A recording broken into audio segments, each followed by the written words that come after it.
ओम नमो भगवते वासुदेवाय नमः. हर हर महादेव. बघा, घरात धनधान्याची वृद्धी करणारा विष्णू सहस्रनामावलीचे पठण जरूर असे करा. आकाशातून पडणारे पाणी ज्याप्रमाणे वाहत वाहत शेवटी जाऊन त्या महासागराला मिसळते, त्याचप्रमाणे सर्व देवांना केलेला नमस्कार शेवटी हा त्या केशवाला म्हणजे भगवान महाविष्णूला जाऊन पोहोचतो. श्री विष्णू ही सृष्टी रचनेतील सर्व प्राणी मात्रांची संवर्धन आणि संरक्षण करणारी देवता. श्री विष्णूंची 24 महत्त्वपूर्ण नावे ही ज्या नामावलीमधून निवडली गेली त्या नामावली म्हणजे श्री विष्णू सहस्र नामावली.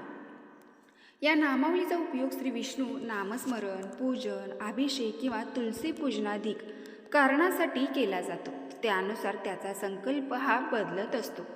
श्री महाविष्णूस्य सर्वोपचार पूजांगत्व असाह्य तुलसी पत्रे श्री विष्णू पूजनम नामसहस्राभी करिष्ये असा करावा.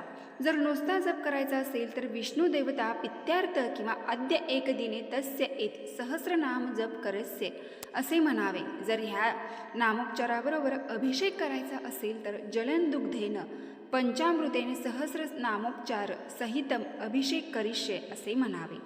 या नामावलीचा विनियोग हा हवनविधीसाठी करायचा असेल तर प्रत्येक नामाच्या शेवटी स्वाहा असे म्हणून दूध, तूप किंवा तुलसी दलाची आहुती द्यावी. या नामावलीच्या साह्याने भगवंताला स्मरण, पूजन, अभिषेक, उपचार करणे हे सहज सुलभ होते. श्री विष्णू कृपा प्राप्तीचा हा एक उत्तम उपाय आहे. आता विष्णू सहस्र नामावली पठणाची फलश्रुती म्हणजे श्री विष्णू देवतेची कृपा प्राप्ती, घरात धन धान्य यांची वृद्धी, सुख सौख्य व वैभवाचा लाभ, ऐहिक व पारमार्थिक उन्नती, भय चिंता दारिद्र्य व रोग यांचा नाश, संपत्ती यांची प्राप्ती, संपत्ती संतती यांची प्राप्ती, मोक्ष मुक्तीचा लाभ, आत्मज्ञान, आत्मोद्धार आणि आत्मकल्याणाचा मार्ग ज्ञात होतो. त्यावर अचूक मार्गदर्शन मिळते. भगवंत कृपा लाभते. जो भक्त श्रद्ध आणि भक्तियुक्त अंतकरणाने या सहस्रनामावलीचे वाचन, मनन आणि अनुष्ठान करेल त्याला इह व परलोकी सुख लाभ होईल. ब्राह्मणांना ज्ञान, विज्ञान, आत्मज्ञानाची प्राप्ती होईल. क्षत्रिय अर्थात राजे आणि राजकर्ते यांची राज्य, शासन, व्यवस्था चांगली राहील. व्यापारात उत्कर्ष होऊन वैश्यांना धन, समृद्धी प्राप्त होईल. सेवाव्रताने सर्व लोक सुखी होतील. धनप्राप्ती, मनोकामना करणाऱ्या धन, ऐश्वर आणि समृद्धी मिळेल. ज्यांना संततीची इच्छा असेल त्यांनी उत्तम संततीचा लाभ होईल. जो नाना विश्वबंधनांनी बद्ध झालेला असेल तो बंधनातून मुक्त होईल. शत्रुभय, आपत्ती व संकटे यापासून पाठकांचे संरक्षण होईल. या सहस्रनामावलीचे पठण करणारा भक्त हा सर्व गुण, सुख आणि समृद्धी या सर्व प्राप्त करता होईल. तो सुखी आणि समाधानी होईल. दररोज तसेच खास करून एकादशीला आवर्जून याचे पठण करावे. ज्याच्या केवळ स्मरणाने जन्ममृत्यूरूपी संसार बंधनातून सुटका होते, जो समस्त प्राणीमात्रांच्या किंवा सृष्टीच्या पूर्व अस्तित्वात होतो, ज्यांनी सर्व भूतमात्रांचे पालन केले, अशा अनेक रूपे धारण करून प्रकट होणाऱ्या या सर्व सामर्थ्यशाली श्री महाविष्णूला नमस्कार असो. वैशंपायन ऋषी म्हणाले, पवित्र असे संपूर्ण धर्मज्ञान ऐकल्यावर युधिष्ठिराने भीष्मांना पुन्हा विचारले. युधिष्ठिर म्हणाले, लोकांमध्ये कोणते एक दैवत श्रेष्ठ आहे? प्राप्त करण्यास किंवा आश्रयार्थ कोणते स्थान श्रेष्ठ? कोणाची स्तुती, पूजन केले असता मानवांना शुभ प्राप्ती होईल? तसेच कशाचा जप केला असता जन्म मरणरूपी संसार बंधनातून मुक्तता होते? भीष्म म्हणाला, जगाचा स्वामी देवादिदेव अनंत अशा पुरुषोत्तमाचे जो माणूस रोज उत्साहाने सहस्रनामाने स्तवन करतो आणि भक्ती पूर्ण अव्यय अशा त्या पुरुषोत्तमाचे नित्य पूजन करतो, त्याचे ध्यान स्तवन करतो, त्याला उद्देशून यज्ञ यागादी कार्य करतो, सर्व लोकांचा स्वामी, शासन करता, लोकांचा अध्यक्ष असणाऱ्या विष्णूच्या नित्य स्तवनाने त्याची सर्व दुःखी नाहीशी होतात. विष्णू सहस्रनाम पठन केल्याने जेवढे पुण्य मिळते तेवढे श्रीरामाचा श्लोक जपल्याने सुद्धा पुण्यफळ प्राप्त होते. विष्णूच्या 1000 नामाचे पवित्र संकलन करणारे विष्णू सहस्रनाम. श्री विष्णू सहस्रनाम स्तोत्र हे महाभारताच्या अनुशासन पर्वामध्ये पाहिलेले विष्णूंच्या 1000 नामाचे पवित्र संकलन आहे.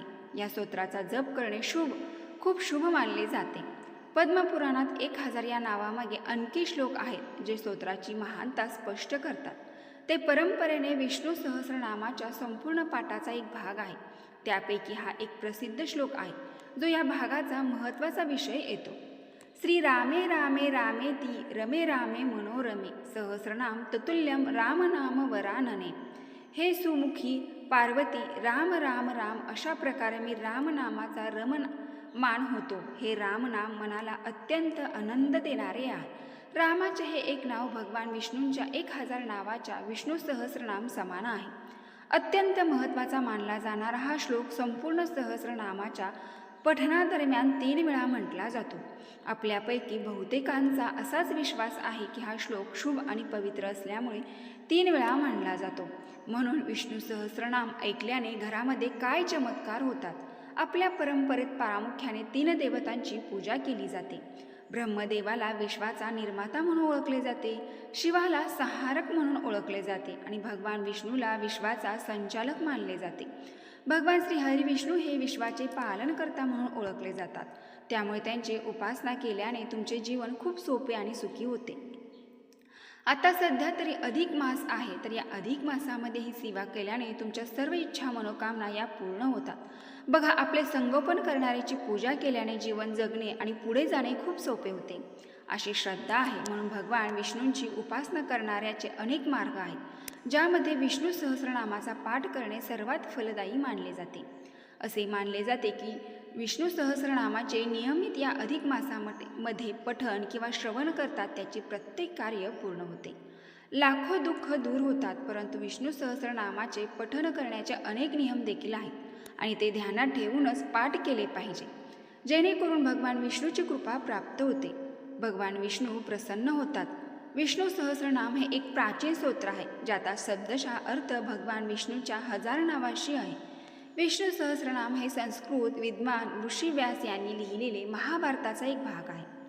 सूर्योदयाच्या वेळी पठण करावे. विष्णू सहस्रनाम पाठ तुम्ही तुमच्या सोयीनुसार केव्हाही नियमितपणे करू शकता, परंतु सूर्योदयाच्या वेळी ते वाचणे किंवा मग ऐकणे अतिशय उत्तम आहे असे मानले जाते. त्यामुळे घरामध्ये विष्णू सहस्रनामाचे पठण करताना नेहमी स्वच्छ शरीर व मनाने सूर्योदयाची वेळ निवडा आणि विष्णू आणि माता लक्ष्मीचे आव्हान करून पूर्ण भक्तिभावाने पठण सुरू करावे. आणि सूर्योदयाच्या वेळी याचे पठण केल्याने घरातील सर्व सदस्यावर भगवान विष्णूची कृपा कायम राहते. पठण करण्याअगोदर आपल्याला तुळशीला एक दिवा प्रज्वलित सुद्धा करायचा आहे. विष्णू सहस्रनामाने आपल्या सर्व ग्रहपीडा, शत्रुपीडा, वास्तुदोष, पितृदोष, स्वभावदोष नाही असे होतात. विघ्न संकटे आपल्यापासून दूर पळतात. एखाद्या व्यक्तीने दररोज श्री विष्णू सहस्रनामाचा पाठ केला तर त्याच्या आयुष्यातील सर्व मोठे अडथळा दूर होतात.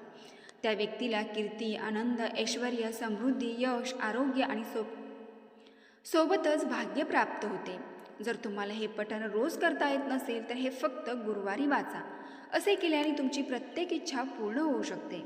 विष्णू सहस्रनामाचा जप केल्याने मन शांत होते आणि आपले लक्ष हे केंद्रित होते. भगवान विष्णूचे प्रत्येक नामाचे वाचन केल्याने आंतरिक ऊर्जा वाढत जाते.